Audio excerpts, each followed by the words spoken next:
сайн уу манайхан 4-р бүлгийнхаа бясалгалд тавтай морил. За энэ бол маш сонирхолтой бясалгал байна. Миний хувьд л өмнө нь ерөөсөн нэг ч удаа хийж үзэж байгаагүй.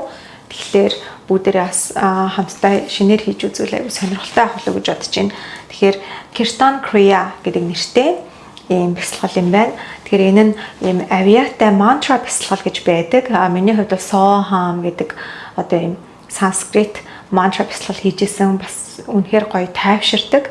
Гэхдээ яг өөрийнхөө нөгөө йогийн хичээлтэй бол ийм мантрануудыг яг нөгөө санскрит хэлийг сайн мэдэхгүй учраас ямар утгатай үгийг хүмүүсээр хэлүүлж байгаа вэ гэдгээ сайн мэдэхгүй. Тийм болохоор ер нь бол хийлэгдэхгүй.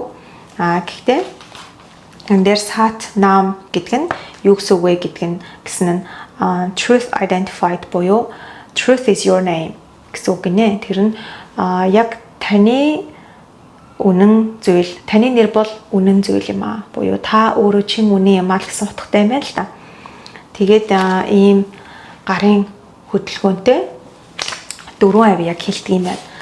За са та нама гэдэг үг. Тэгэхээр эхлээд дараа 7 хуруу са та нама. Ер нь бол ихтэй нэг удаа хийгээд үзчихэж амар зүгээр ээж маадгүй. Зарим хүмүүсийн хувьд таалагдчих маадгүй, зарим хүмүүст юу хэлээд байна гэж бодож маадгүй. Гэхдээ юу гэж танд бодол орж ирж гин гэдгээ бас байрч авах нь агай гоё шүү дээ. Гэхдээ би бүтэн 12 минутын энэ 12 минутын бясалгал юм байна л та. Тэгээ 12 минутын турш бол ингээ хэлэн гэж байхгүй, хүмүүс өөртөө ганцаараа сууж аваад хэлэх хэрэгтэй юм байна. Тэгэхээр ер нь бол яаж явагдах вэ гэвэл эхлээд гоё тэгшгэн толгойроо өндөр, за амьсгалаа, жигтлэн бие мэдрэн дэнаад гараа бэлдсэн байгаа. За ингээд 4 хуруугаараа са та нама гэд 2 минутын турш өөрийнхөө хэвийн хоолоор хэлэх юм байна. Са та нама. Би яг нэг ямар хуу ай оруултыг мэдэхгүй болохоор өөрөө яг номноос уншиж байгаа болохоор ингээл ярьчлаа. За тэгээд дараагийн 2 минутанд нь дотроо шивнэх юм байна. Са та нама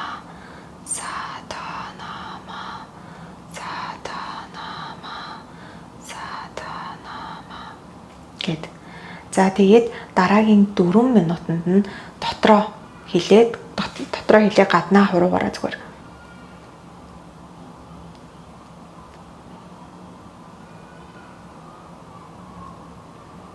Ингээд 4 минут явна.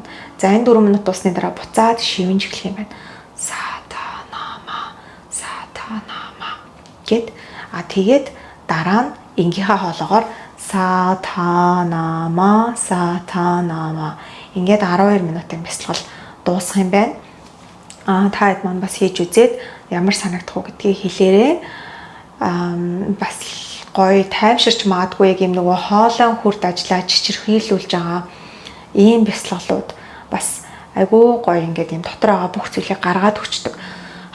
Гэ гарчаа са та нама. Гэтэ монгол хэлний а э и о у гэдэг чинь 7 хүрдний авиа гэж орж ирж байна гэдэг энэ ер нь үндэс хүрд миний чин үнэн гэж байгаа учраас энэ үндэс хүрдтэй бас холбоотой байх шиг байна гэж би бол тааж байна.